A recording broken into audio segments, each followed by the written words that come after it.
Students, आज हम सार्वजनिक या सरकारी बजट के बारे में जानेंगे। यह BCom second year public finance यानी राजस्व का एक महत्वपूर्ण टॉपिक है। चलिए शुरू करते हैं आज का टॉपिक, सार्वजनिक या सरकारी बजट, पब्लिक और गवर्नमेंट बजट। किसी भी देश की अर्थव्यवस्था में सरकारी बजट का महत्वपूर्ण स्थान होता है। वास्तव में बजट सरकार के वित्तीय प्रशासन का केंद्र बिंदु होता है।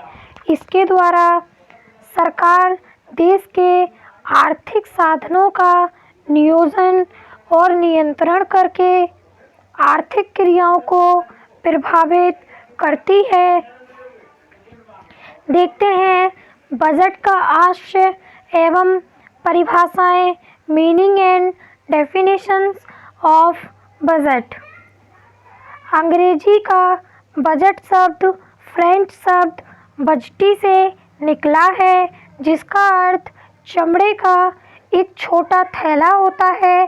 सर्वप्रथम इस शब्द का प्रयोग इंग्लैंड के चमड़े के उस थैले के लिए किया जाता था जिसमें खजाने के कोट की मोहर रखी जाती थी।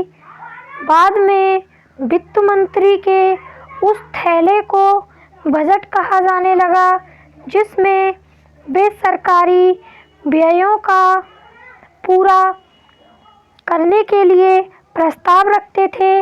वर्तमान समय में इस शब्द का प्रयोग विश्व के सभी देशों में होता है, जिसका अर्थ संसद में उसकी स्वीकृति के लिए सरकार द्वारा रखे गए उस दस्तावेज से है जिसमें एक निश्चित समय के लिए प्रस्तावित व्यय तथा उसे पूरा करने के साधन का अनुमान रहता है।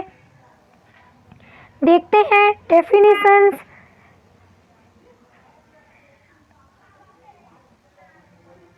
फिंडले सिराज जी कहते हैं, बजट आय तथा व्यय का वार्षिक विवरण है जो सरकार द्वारा अनुमानित व्ययों को पूरा करने के लिए बनाया जाता है और इसमें सामान्यतः दो वित्तीय अवधियों होती हैं, समाप्त होने वाली अवधि और आने वाली अवधि।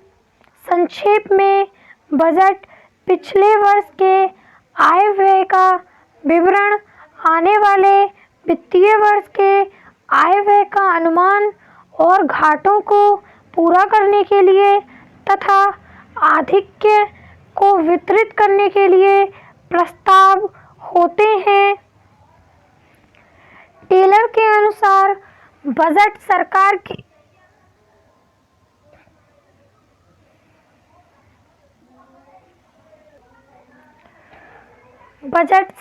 की मास्टर वित्तीय योजना है।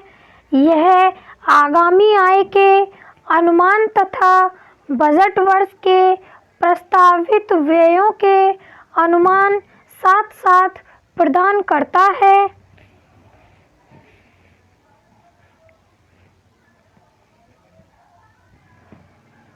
ब्लॉबी के शब्दों में बजट एक ही साथ रिपोर्ट, एक अनुमान तथा एक प्रस्ताव होता है। वह एक ऐसा प्रपत्र है जिसके द्वारा वित्तीय प्रशासन की सभी प्रक्रियाओं को संबंधित किया जाता है, एक दूसरे की तुलना की जाती है और उनके मध्य समन्वय स्थापित किया जाता है। आइए देखते हैं बजट के उद्देश्य या महत्व, ऑब्जेक्टिव्स और इम्पोर्टेंस ऑफ बजट। बजट वित्तीय प्रशासन का एक महत्वपूर्ण उपकरण और राजकोषीय नीतियों को लागू करने का प्रभावशाली साधन है। इसके महत्व की चर्चा करते हुए फिंडले सिराज ने कहा है कि बजट निस्संदेह प्रशासन की धुरी है तथा अच्छे सिद्धांतों पर आधारित बजट के बिना वित्तीय कठिनाइयां अपने सभी परिणामों के साथ इस प्रकार आती हैं जिस प्रकार दिन के बाद रात्रि आती है। वहीं फिलिप ए टेलर ने कहा है कि बजट सरकार की विस्तृत वित्तीय योजना है।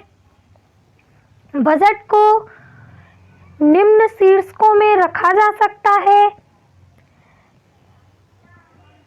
जैसे हिसाब देयता के उद्देश्य की पूर्ति,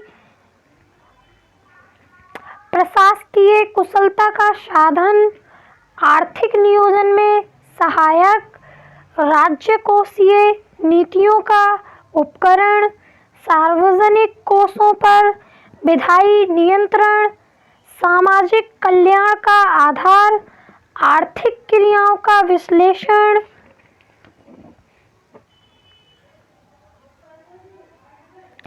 बजट से देश में विभिन्न आर्थिक क्रियाओं का विश्लेषण किया जा सकता है, जैसे सरकारी क्रियाओं से राष्ट्रीय आय में क्या वृद्धि हो रही है या लोक क्षेत्र में देश में पूंजी निर्माण में क्या भाग है इत्यादि।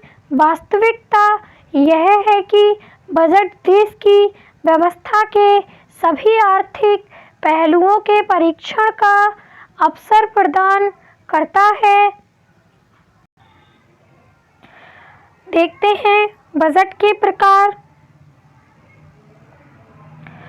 बजट मुख्यतः 3 प्रकार का होता है। संतुलन के आधार पर, on the basis of balance in budget, budget की मदों की प्रकृति के आधार पर, on the basis of items of budget. Next, अन्य वर्गीकरण, अदर क्लासिफिकेशन। फर्स्ट देखते हैं संतुलन के आधार पर। संतुलित बजट, यदि बजट में आगम और व्ययों की राशि समान होती है तो उसे संतुलित बजट कहा जाता है। संतुलित बजट की दृष्टि से भी 2 स्थितियां हो सकती हैं, वार्षिक आधार पर संतुलित बजट तथा कुछ वर्षों के आधार पर संतुलित बजट। असंतुलित बजट, असंतुलित बजट से आशय ऐसे बजट से है जिसमें सरकार की आगम एवं व्ययों में समानता नहीं होती। असंतुलित बजट 2 प्रकार के हो सकते हैं, घाटे का बजट, आधिक्य का बजट। नेक्स्ट देखते हैं बजट की मदों की प्रकृति के आधार पर।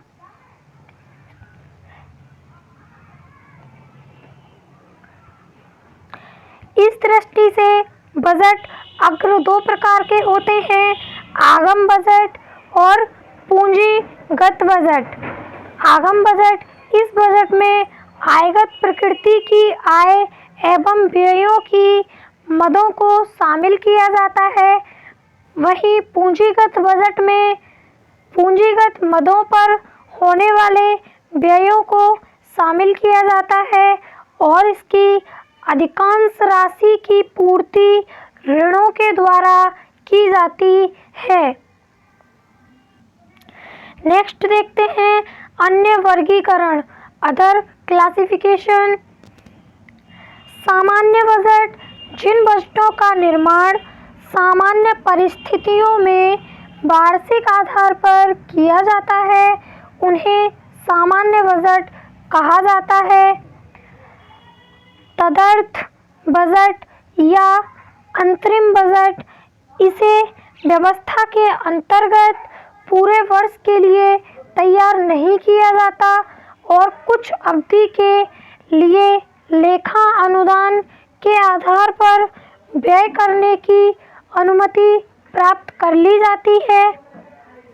पूरक बजट, कभी कभी सरकार द्वारा पास कराए गए बजट की राशि वर्ष में व्ययों के लिए कम पड़ जाती है या सरकार को किसी नई मद पर व्यय करना होता है तो इसके लिए पूरक बजट का पास किया जाता है।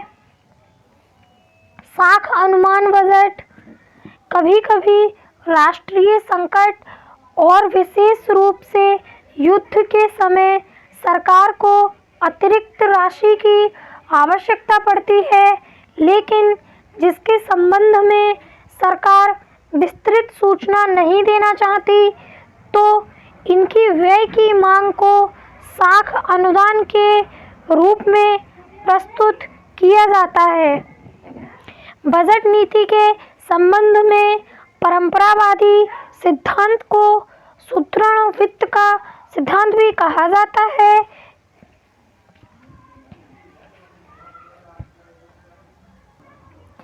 इसके अनुसार बजट को हमेशा संतुलित रखना चाहिए। इसका अर्थ यह है कि अर्थव्यवस्था में मांग एवं पूर्ति हमेशा बराबर होती है और कुछ परिस्थितियों में संघर्षात्मक बेरोजगारी अथवा क्षेत्रीय अति उत्पादन की स्थिति अवश्य बन जाती है। कुल मिलाकर परंपरावादी अर्थशास्त्रियों का यह विश्वास था कि निजी उपक्रम देश में पूर्ण रोजगार की स्थिति बनाए रखने में पर्याप्त रूप से सक्षम रहता है और सरकार को अर्थव्यवस्था में हस्तक्षेप करने की आवश्यकता नहीं है, अतः उसे हमेशा संतुलित बजट बनाना चाहिए।